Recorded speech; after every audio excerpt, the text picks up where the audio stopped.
अस्सलाम वालेकुम। उम्मीद है आप सारे खैरियत से होंगे। तो आज का जो हमारा टॉपिक है दैट इज़ पब्लिक फ़ाइनेंस। तो पब्लिक फ़ाइनेंस में हम लोग कोशिश करेंगे कि मैक्सिमम चीज़ों को कवर करें कि पब्लिक फ़ाइनेंस होता क्या है, इसके डिफरेंट टूल्स कौन कौन से हैं, कहाँ पे यूज़ होता है, इसका पर्पस क्या है, इसके डिफरेंट ऑब्जेक्टिव्स क्या हैं, पब्लिक फाइनेंस और फिर प्राइवेट फाइनेंस में क्या डिफरेंस होता है, उनमें क्या कॉमन क्या चीज़ें, सिमिलैरिटी क्या है, and all this. So we will try to cover all these सब टॉपिक्स इन दिस चैप्टर। ठीक है, तो स्टार्टिंग विद द डेफिनेशन और यू सी के व्हाट इज़ पब्लिक फाइनेंस। देखें, जहाँ पे फाइनेंस डील करता है मेजरली आपके मनी को, ठीक है, जहाँ पे पैसों की बात आती है, ठीक है, फाइनेंशियल स्टेटस, फाइनेंशियल क्राइसिस, ठीक है, तो वहाँ पे हम लोग जो है पैसों को डील करते हैं। So same goes for the government, और यहाँ पे द वर्ड पब्लिक जो है ये आप डिनोट करता है गवर्नमेंट को। तो आप अगर देखें तो एज एन इंडिविजुअल भी आपको जो है इनकम आपका आता है, फिर आप उस इनकम को सोचते हो कि इसकी एक्सपेंडिचर आपने उसको कहाँ कहाँ पे लगाना है, कौन कौन से प्रायोरिटीज़ आपके पास हैं। आप इंटरटेनमेंट के ऊपर पहले आप उसको प्रायोरिटी में नहीं रखेंगे, बल्कि आप प्रायोरिटी में आपकी यूटिलिटी बिल्स हो सकते हैं, आपकी ग्रॉसरी हो सकती है, स्कूल फ़ी हो सकती है, रेंट हो सकता है। उसके बाद अगर जाके कोई सेविंग हो जाती है या कोई बच जाता है, तो उसके बाद आप जो है ना बाकी चीज़ों के में।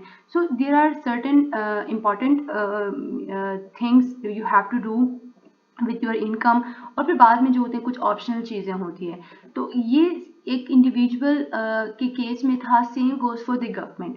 गवर्नमेंट भी एक साल के अंदर या क्वार्टरली जो है रेवेन्यू जनरेट करता है, फिर गवर्नमेंट के ऊपर भी ये लायबिलिटी होती है कि उसने उस रेवेन्यू को लगाना होता है इन डिफरेंट सेक्टर्स। ठीक है, ठीक है, आपने कोई प्रोजेक्ट इनिशिएट किया, आपने एजुकेशन के ऊपर लगाना है, गवर्नमेंट ने हेल्थ के ऊपर लगाना है, गवर्नमेंट ने जो है इन्वेस्टमेंट के ऊपर इन्वेस्टमेंट करना है, ठीक है, गवर्नमेंट ने सैलरीज देनी है लोगों को, and there are so many other things which the government has to do with this revenue. ठीक है, तो फिर उसको डील करने के लिए हम लोग एक ब्रांच है, उसको कहते हैं पब्लिक फाइनेंस, जो कि इन सब चीज़ों को डील करता है। So for start with that, the government of every country has to perform certain special functions, ठीक है, which can be classified।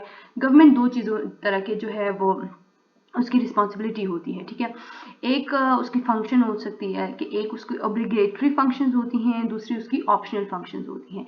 इन दोनों फंक्शंस को फुलफिल करने के लिए उनको पैसों की ज़रूरत होती है। जब तक पैसे होंगे तब तक वो जो है अपने अपने फंक्शंस, रोल वगैरह जो है वो प्रॉपरली फुलफिल कर पाएगा। लेकिन जहाँ पे आपके पास इनकम नहीं होगी, जहाँ पे आपके पास रेवेन्यू जनरेट नहीं होगा, वहाँ पे you are unable to fulfil all this functions.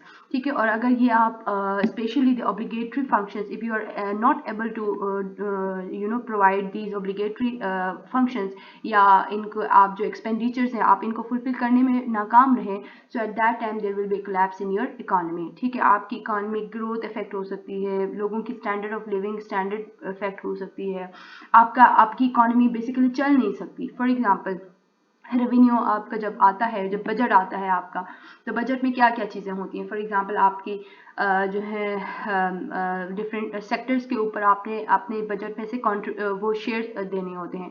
Health के ऊपर लगाना होता है, that is your obligatory function. ठीक है, आपने एजुकेशन सेक्टर को फंड देने होते हैं, आपने जो है पेंशन देने होते हैं, आपने जो है सैलरीज देनी होती हैं, आपने जो है स्कॉलरशिप्स प्रोवाइड करनी होती है। So these are the obligatory functions की जो आपने करना ही है हर सूरत। चाहे उसके लिए अगर आपकी इनकम कम पड़ जाती है, then you have to borrow money from the other sources.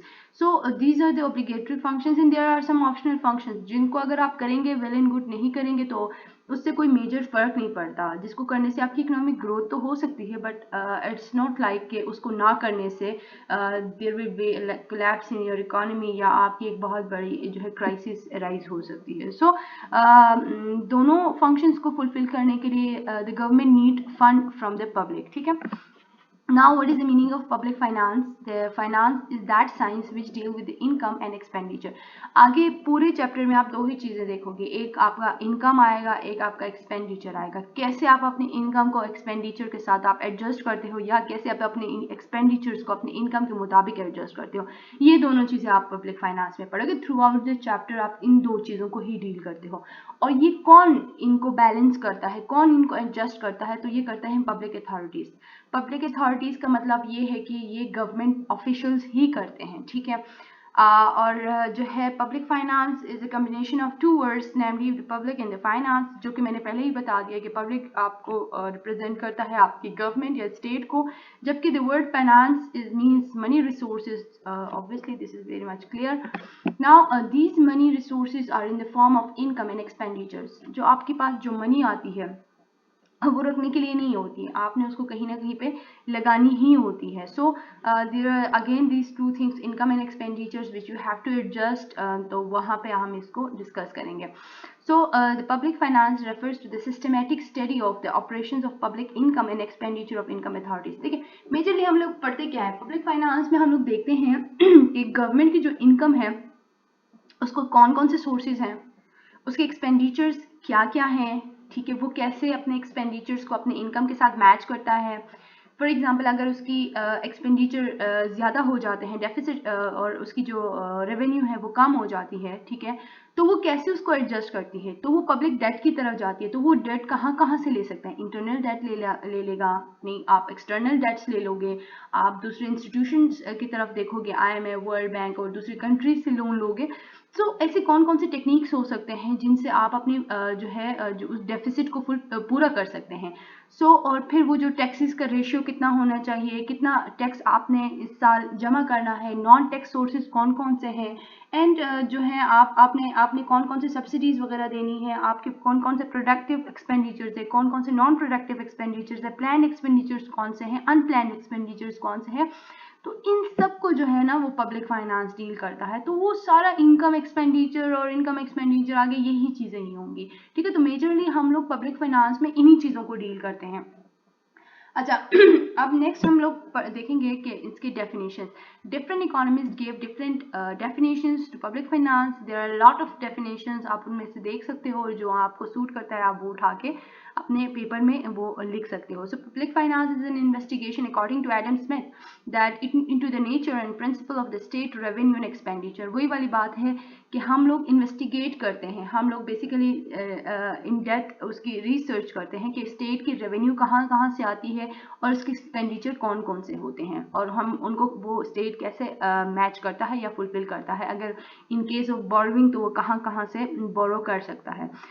Professor Dalton के मुताबिक public finance is concern with the income and expenditure of public authorities and with the mutual adjustment of one another. आप इन दोनों को कैसे adjust करते हो, so that is also public finance. बाकी आप इसमें से और आपको बहुत सारे जो है डेफिनेशंस मिल सकते हैं। तो वो दिस इज अ चार्ट जहाँ पे पब्लिक फाइनेंस के डिफरेंट जो है पार्ट्स मैंने आपको बताए हैं कि पब्लिक फाइनेंस के अंदर 4 चीज़ें होती हैं मेजरली, ठीक है। Broadly speaking there are 4 parts of public finance. सबसे पहले आपके पास ये आता है पब्लिक रेवेन्यू, ठीक है। दूसरा आपके पास आता है public expenditure, public debt and administration. अगर आप पब्लिक रेवेन्यू की बात करें तो थोड़ी देर पहले भी मैंने आपसे बात की थी कि from where the government earns money, ठीक है, उसकी इनकम कहाँ से आती है गवर्नमेंट की, कौन कौन से ऐसे सोर्सेज हैं जहाँ से वो गवर्नमेंट को पैसे आ सकते हैं। सो इट्स ऑल्सो जहाँ हमसे पूछते हैं कि जी आपका सोर्स ऑफ इनकम क्या है, कितना आता है, कहाँ कहाँ से, कोई लीगल है, इलीगल है, कोई ब्लैक मनी तो नहीं है। So there are so many questions about income. So same goes for the government कि गवर्नमेंट का भी हम लोग एक जायजा ले सकते हैं कि गवर्नमेंट की इनकम कहाँ कहाँ से आती है। So broadly speaking there are two parts की जहाँ से 2 सोर्सेज जहाँ से आपकी गवर्नमेंट के जो है वो रेवेन्यू जनरेट होती है। एक को हम कहते हैं टैक्स और दूसरे को हम कहते हैं नॉन टैक्स।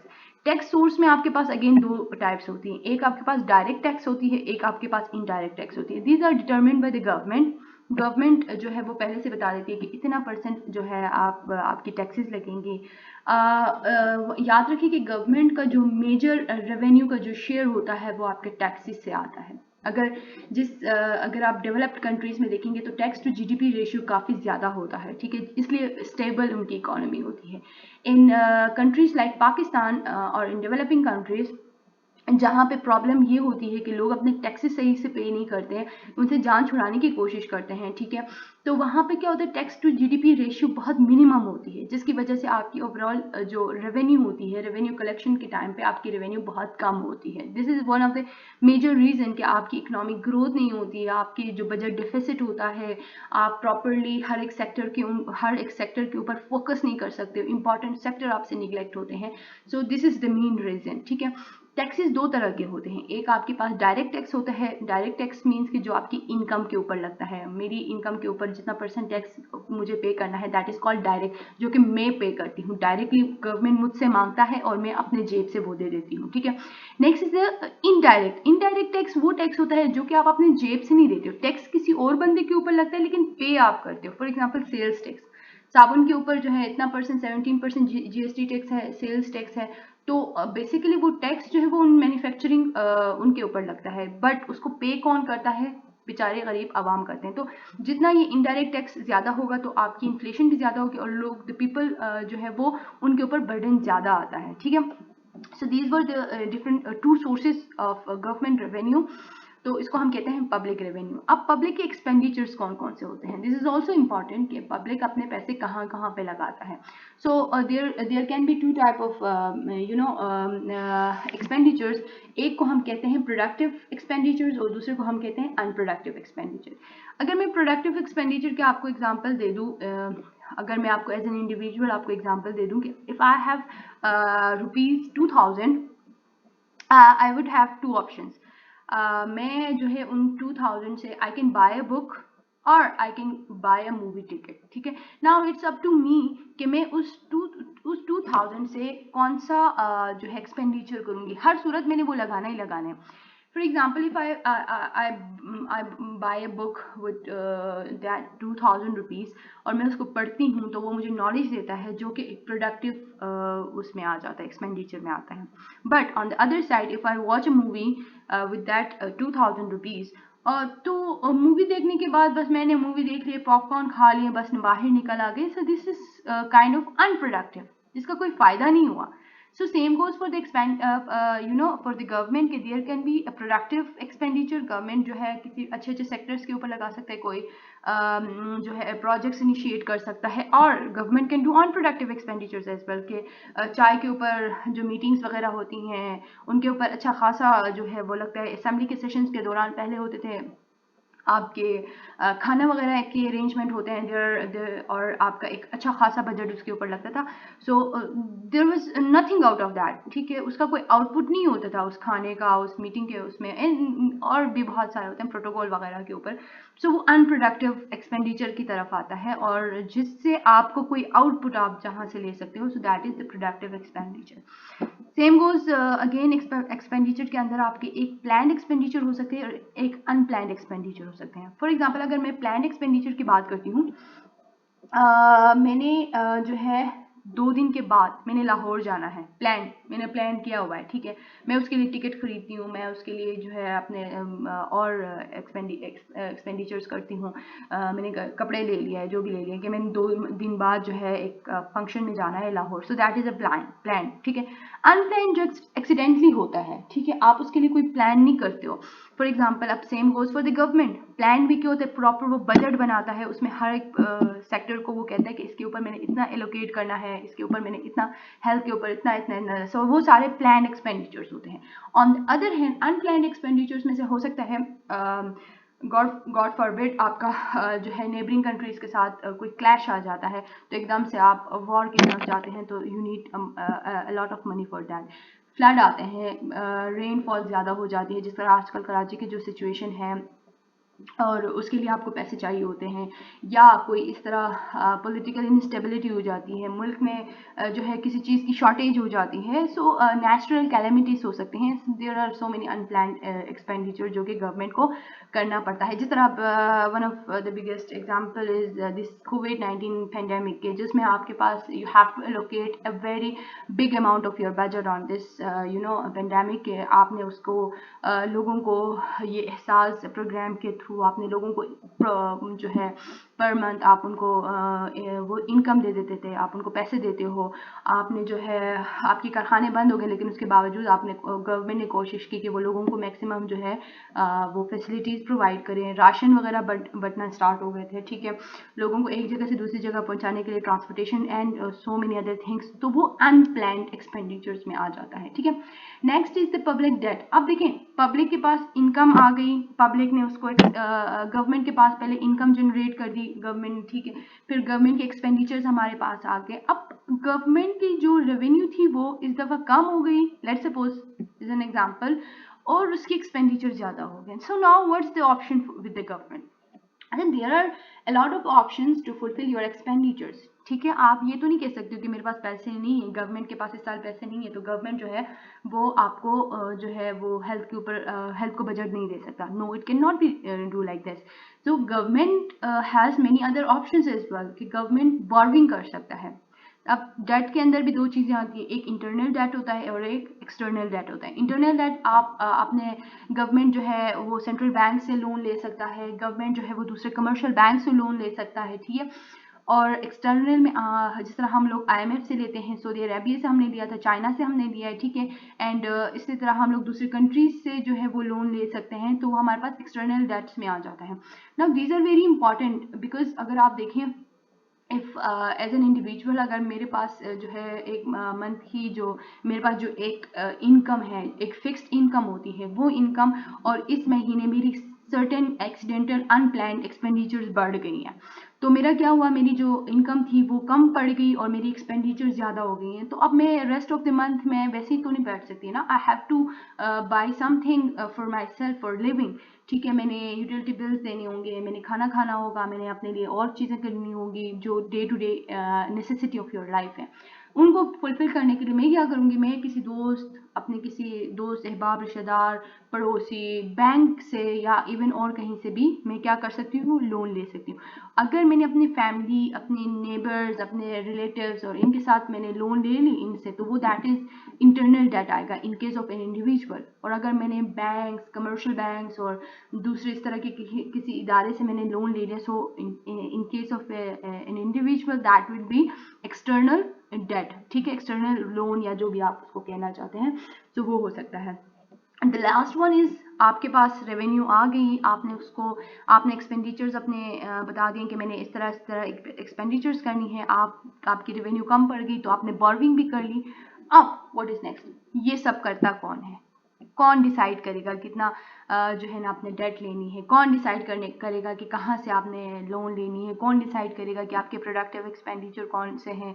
कौन डिसाइड करेगा कि कितने % आपने टैक्स लेनी है, कितना आपने इस साल का आपका जो है टैक्स इनकम जो है रेवेन्यू टारगेट कितना होना चाहिए? तो ये सबको डील करने के लिए यू नीड स्टाफ। उस स्टाफ को, उन लोगों को हम बेसिकली कहते हैं एडमिनिस्ट्रेशन।